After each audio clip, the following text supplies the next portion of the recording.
নমস্কাৰ বন্ধু বান্ধৱীসকল, আজি মই পাঠ কৰিব লৈছোঁ শ্ৰীমদ ভাগৱত গীতাৰ প্ৰথম অধ্যায় অৰ্জুন বিষাদ যোগ। ধৃতৰাষ্ট্ৰ উবাচ ধৰ্মক্ষেত্ৰ কুৰুক্ষেত্ৰে সমাৱেতা युयुत्सवः মামকাঃ পাণ্ডৱস্যৈৱ কিমকুৰ্বত সঞ্জয়। ধৃতৰাষ্ট্ৰই সুধিলে, হে সঞ্জয়, দুৰ্যোধন আদি মোৰ ল'ৰাহঁতে আৰু পাণ্ডৱহঁতে ধৰ্মৰ ক্ষেত্ৰ কুৰুক্ষেত্ৰত গোট খাই কি কৰিছে? সঞ্জয় উবাচ দৃষ্ট্বা তু পাণ্ডৱানীকং ৰুৰং দুৰ্যোধনস্তদা আশ্চৰ্যমপসংগম্য ৰাজা বচনম ব্ৰবীত। সঞ্জয়ে উত্তৰ দিলে, পাণ্ডৱ সৈন্যসকলক বেহু ৰচনা কৰি যুদ্ধৰ কাৰণে প্ৰস্তুত হৈ থকা দেখি ৰজা দুৰ্যোধনে দ্ৰোণাচাৰ্যৰ ওচৰলৈ গৈ ক'লে, পাশ্যতং পাণ্ডুপুত্ৰেণ মাশ্চৰ্যমহিতং সমীম ব্যুঢ়ং দ্ৰুপদপুত্ৰেণ তৱ শিষ্যেন ধীমতা। হে গুৰুদেৱ, আপোনাৰ ধীমান শিষ্য দ্ৰুপদ নন্দন ধৃষ্টদ্যুম্ন ৰচিত বেহুত সুৰক্ষিত হৈ থকা পাণ্ডৱৰ বিপুল সৈন্যবাহিনীক লক্ষ্য কৰক।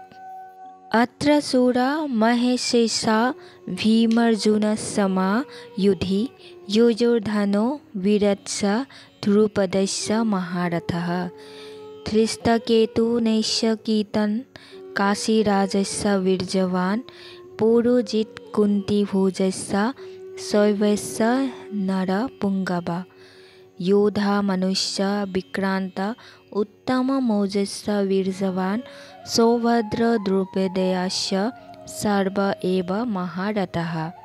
এই সৈন্যসকলৰ মাজত যুদ্ধত ভীম অৰ্জুনৰ সমকক্ষ এইসকল বীৰ আছে, যেনে যযুধন, বিৰাট, মহাৰথী দ্ৰুপদ, বীৰ্যৱান ধৃষ্টকেতু, চেতিকান কাশীৰাজ, নৰশ্ৰেষ্ঠ পুৰুজিৎ, কুন্তীভোজ, শৈব্য, মহাবিক্ৰমী, যোধামন্যু, প্ৰবল পৰাক্ৰমী, উত্তম মৌজা, সুভদ্ৰানন্দন, অভিমন্যু আৰু দ্ৰৌপদীৰ পুত্ৰসকল।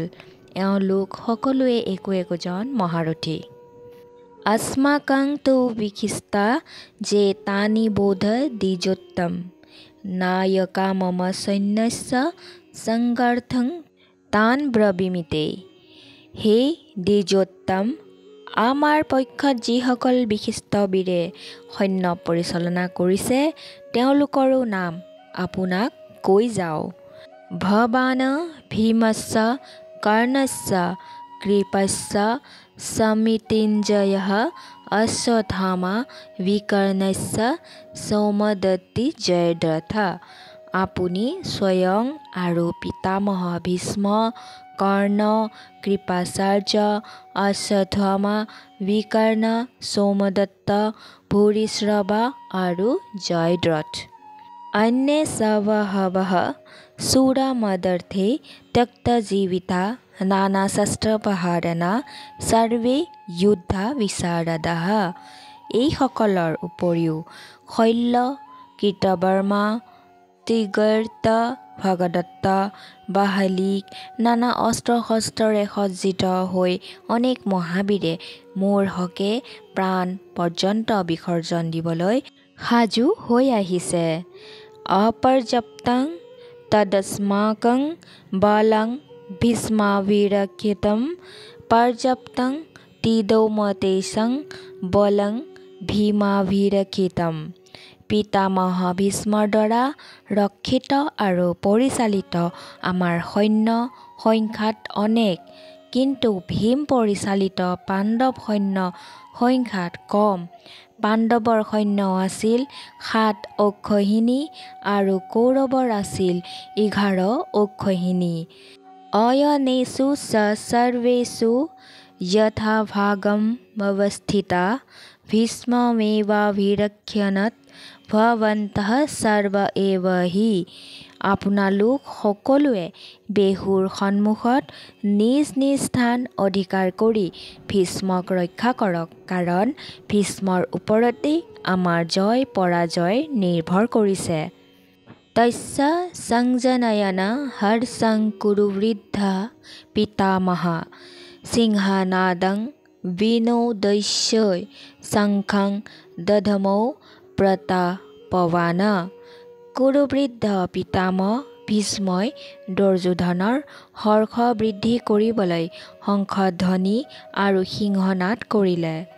ততা শংখাস্য ভেজস্য পাণৱানক গোমুখা সহসৈবাভ্যহন্যমত সশব্দস্তো মূলভৱতঃ।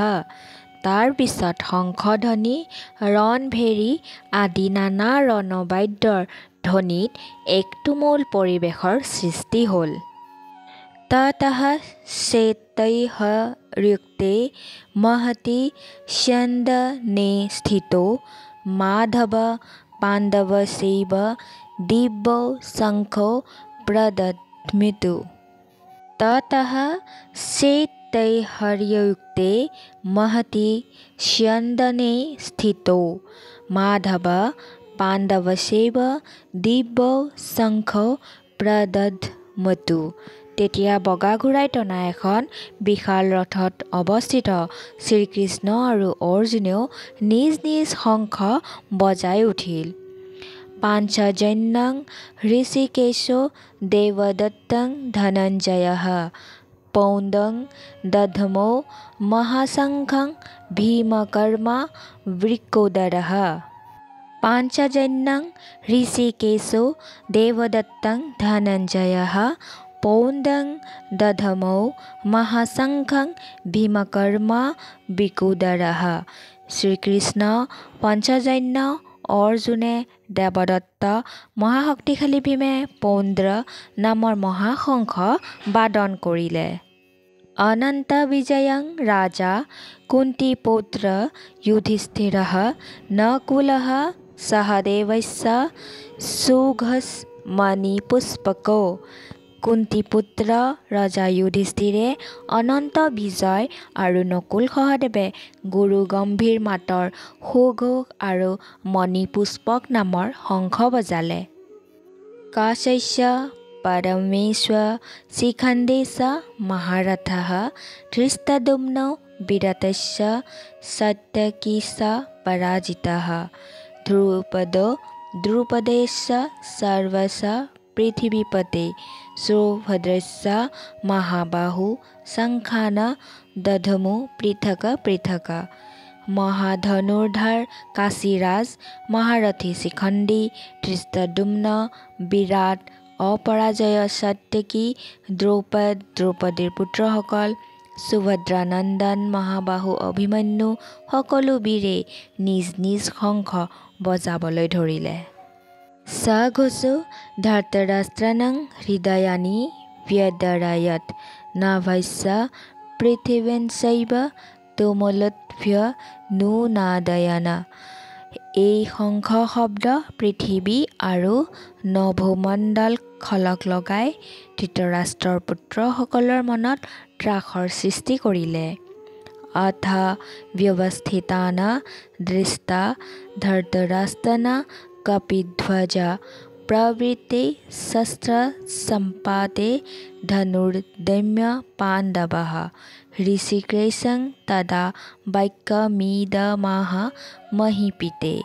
কৌৰৱসকলৰ যুদ্ধৰ কাৰণে প্ৰস্তুত হৈ থকা দেখি শৰ সন্ধানৰ বাবে হাতত গাণ্ডীৱ তুলি লৈ কপিধ্বজ অৰ্জুনে শ্ৰীকৃষ্ণক ক'লে। অৰ্জুন উবাচ সেনায়োৰো ভয়োৰ্মধ্যে ৰথং স্থাপয়মেতচ্যুত যাৱদেতন্নিৰীক্ষিতে হং युद्धधुकमानवस्थितः कैर्मया सह যোদ্ধব্যমস্মিন ৰণসমুদয়ে। অৰ্জুনে ক'লে, হে অচ্যুত, এই যুদ্ধত মই কাৰ কাৰ সৈতে যুঁজ কৰিব লাগিব তাক যাতে চাই ল'ব পাৰোঁ। সেয়ে উভয় সৈন্যদলৰ মাজলৈ মোৰ ৰথখন লৈ বলা। যুদ্ধমানন্বেষত হংস এতত্ৰ সমাগতঃ ধৃতৰাষ্ট্ৰস্য দুৰ্ভোদে যুদ্ধে প্ৰিয়া চিকীৰ্যৱাহ। দুষ্টবুদ্ধি দুৰ্যোধনৰ প্ৰিয় কাৰ্য সাধনত সহায় হ'বলৈনো কোন কোন আহিছে মই তাকো যাতে ভালকৈ চাই ল'ব পাৰোঁ। সঞ্জয় উবাচ एवमुक्तो ऋषिकेशो गुडाकेशेन भारत सेनायुरुभयोर्मध्ये स्थापयित्वा रथोत्तमं भीष्मद्रोणप्रमुखतः सर्वैर्ष्णमहीक्षितम् उवाच पार्थ पश्यतान् समवेतान् कुरुनीति। সঞ্জয় ক'লে, হে মহাৰাজ, জিতেন্দ্ৰিয় অৰ্জুনে এইদৰে কোৱাত শ্ৰীকৃষ্ণই উভয় সেনাদলৰ মাজত ভীষ্ম, দ্ৰোণ আৰু অন্যান্য ৰজাসকলৰ সন্মুখত সেই উত্তম ৰথখন ৰখাই ক'লে, হে পাৰ্থ, এই সমবেত কৌৰৱ সেনানীসকলক চোৱা। তত্ৰ পশ্চাৎ স্থিতান পাৰ্থঃ পিতॄনাথ পিতামহান আচাৰ্যমাতুলান ভাতॄন পুত্ৰান পৌত্ৰান সখীংস্তথা চক্ষুৰান সুহৃচৈব সেনায়োৰুভয়োৰপি। অৰ্জুনে তেতিয়া উভয় সৈন্যদলৰ ভিতৰত পিতামহ, পিতৃস্থানীয় খুৰাক, আচাৰ্য, মাতুল, ভাই ককাই, পৌনাতি, শহুৰ, ইষ্টমিত্ৰ, কুটুম্ব আদিক দেখা পালে। তান সমীক্ষ্য কৌন্তেয়ঃ সৰ্বান বনধূ নৱস্থিতান কৃপায়া পৰ্যবেষ্টৌ বিষদনিদমম ব্ৰব্ৰবীত। সকলো বন্ধু বান্ধৱ, ইষ্টকুটুম্ব আদি আহি পৰস্পৰে যুদ্ধ কৰিবলৈ উদ্যত হোৱা দৃশ্যত দয়া পৰৱশ অৰ্জুনে শোকাকুল হৈ ক'বলৈ ধৰিলে। অৰ্জুন উবাচ দৃষ্টবেমান স্বজনান কৃষ্ণ युयुत्सन समवस्थितान सीदन्ति मम हत्राणि मुखंस परिशुष्यति। অৰ্জুনে ক'লে, হে কৃষ্ণ, পৰম্পৰে যুদ্ধ কৰিবলৈ গোট খোৱা আপোন মানুহবোৰ দেখি মোৰ গোটেই শৰীৰ অৱশ হৈ পৰিছে আৰু মুখ শুকাই গৈছে। বিপথ্যুষ শৰীৰে মে ৰোমহৰ্ষস জায়তে গাণ্ডীৱং স্ৰংসতে হস্তাং ত্বক স্বৈব পৰিত্যজ্যতে। মোৰ শৰীৰত কঁপনি উঠিছে, নোমবিলাক শিয়ৰি উঠিছে, হাতৰ গাণ্ডীৱ ধনু খহি পৰিছে আৰু গাত পুৰণি উঠিছে।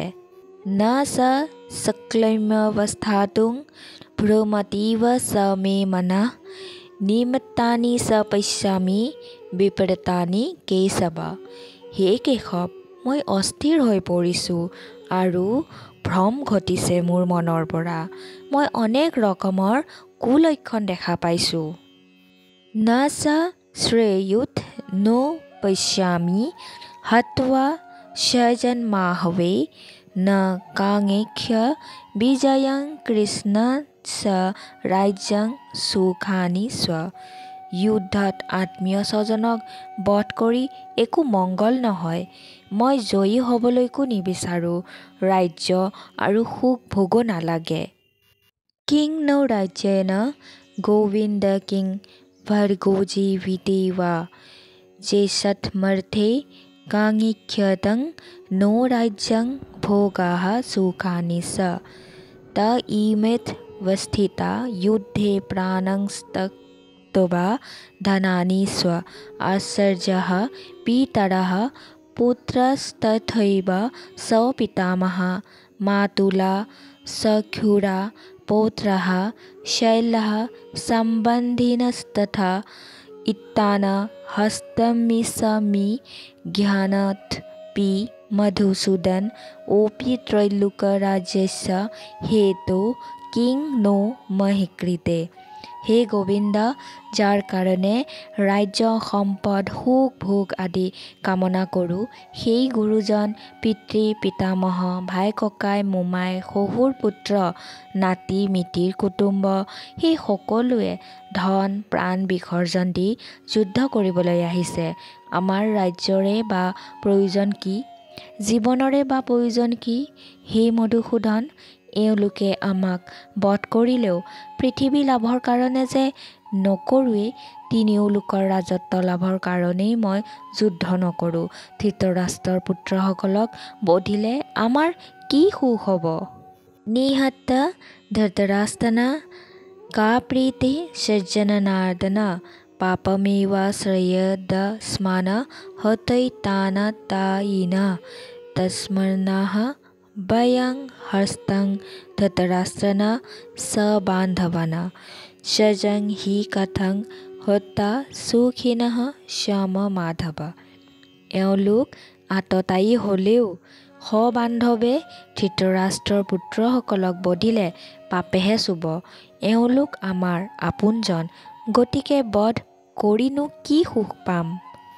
যদ্যপেতঃ ন পশ্যন্তি লোভ পহচ্ছেতসঃ কুলক্ষয়কৃतं দোষং মৃত্যদোষেস্পাতকं কথং ন জ্ঞেয়মস্মাभिः পাপদস্নিवर्तितुं কুলক্ষয়কৃतं দোষং প্ৰাপ্স্যদি জনাৰ্দন। যদিও এওঁলোক লোভত পৰি হতবুদ্ধি হৈ কুলক্ষয় আৰু মিত্ৰদোষৰ পাপ দেখা নাই, কিন্তু আমিতো কুলক্ষয়ৰ দোষ জানো। কুলক্ষয়ে প্ৰণশ্যন্তি কুলধৰ্মঃ সনাতনঃ ধৰ্মে নস্তে কুলং কিঞ্চিন্মধ্যমত বিৱৰ্ধুত। কুলক্ষয় হ'লে সনাতন ধৰ্ম অৰ্থাৎ পৰম্পৰা প্ৰাপ্ত প্ৰচলিত আচাৰ নীতি নাশ হৈ ভ্ৰষ্টাচাৰে সমস্ত কুল ধৰ্ম কুলসিত কৰে। অধৰ্মাভিবত কৃষ্ণ প্ৰদুষ্যন্তি কুলস্ত্ৰিয়ঃ স্ত্ৰিয়ো দুষ্টাসু বাঞ্ছয়েয় জায়েতে বৰ্ণ সংকৰ। হে কৃষ্ণ, বংশত অধৰ্ম সোমালে তিৰোতাবোৰ ব্যভিচাৰিণী হয়। ব্যভিচাৰিণী হ'লে বৰ্ণ সংকৰৰ উৎপত্তি হয়। শংকৱো নৰকায়ৱ কুলঘ্নানং চ পতন্তি পিতৰো হেস্যাং লুপ্তপিণ্ডো দাক্ৰিয়াঃ। বৰ্ণ সংকৰবোৰ কুলঘাতীসকলৰ নিজৰ আৰু গোটেই বংশৰ নৰকগামী হোৱাৰ কাৰণ হয়, কাৰণ পিতৃসকলৰ জলপিণ্ড লুপ্ত হৈ নৰক বাস হয়। দোষৈ ৰেতৈ কুলঘ্নাং বৰ্ণ সংস্কাৰকাৰৈঃ উচ্চাদ্যন্তে জাতিধৰ্ম কুলধৰ্মস্য শাশ্বতঃ। কুলঘাতীসকলৰ বৰ্ণ সংকৰ উৎপাদন কৰ্মৰ দোষতে চিৰাচৰিত কুলধৰ্ম আৰু জাতিধৰ্মৰ নাশ হয়। উচ্ছন্ন কুলধৰ্মাণং মনুষ্যাণং জনাৰ্দন নৰকে নিয়তং বাসো ভৱতীত্য নো সুক্ৰমঃ। হে জনাৰ্দন, আমি শুনিছোঁ যে কুলধৰ্ম নষ্ট হ'লে চিৰকাল নৰক বাস হয়। অহো বত মহৎ কৰ্তৃং ব্যবসিতা বয়ম য়দ ৰাজ্য সুখলোভেন হন্তুত স্বজন মদ্যুতা। হায় হায়, আমি ৰাজ্য লোভত জ্ঞাতিবধ জনিত মহাপাপ কৰিবলৈ ওলাইছোঁ। যদি মাম প্ৰতিকাৰমশস্ত্ৰং শস্ত্ৰপ্ৰাণায়াঃ ধৃতৰাষ্ট্ৰ ৰণে সৈন্যস্ত্বন্যে ক্ষমতেৰং ভৱেৎ। মোক যদি নিৰস্ত্ৰ বা আত্মৰক্ষা কৰিবলৈ কোনো চেষ্টা নকৰা অৱস্থাত কৌৰৱগণে ৰণত বধো কৰে, সিও মোৰ কল্যাণৰ কাৰণহে হ'ব। সঞ্জয় উবাচ এৱমুক্তাৰ্জুন শঙ্খে বধোপস্থ উপাবিশৎ বিসৃজ্য সখৰং চাপং সুকসং বিঘ্ন মানসঃ। সঞ্জয় ক'লে, শোক কাতৰ চিত্ত অৰ্জুনে এইদৰে নিজৰ হৃদয় বেদনা কৃষ্ণৰ আগত প্ৰকাশ কৰি যুদ্ধক্ষেত্ৰত ধনুষৰ ত্যাগ কৰি সুখাভিভূত হৈ বিষণ্ণ মনে ৰথৰ ওপৰত বহি পৰিল। ইতি শ্ৰীমহাভাৰতে শতসহস্ৰং সংহিতায়াং বৈয়াসিকং ভীষ্ম পৰ্বণি শ্ৰীমদ্ভগৱদ্গীতাसूपनिषदस्य ব্ৰহ্মবিদ্যায়াং যোগশাস্ত্ৰে শ্ৰীকৃষ্ণাৰ্জুনে সংবাদে অৰ্জুন বিষাদ যোগ নাম প্ৰথমোধ্যায়। এইদৰে শ্ৰীমদ্ভাগৱত গীতাৰ প্ৰথম অধ্যায় অৰ্জুন বিষাদ যোগ ইয়াতেই সামৰণি মাৰিলোঁ।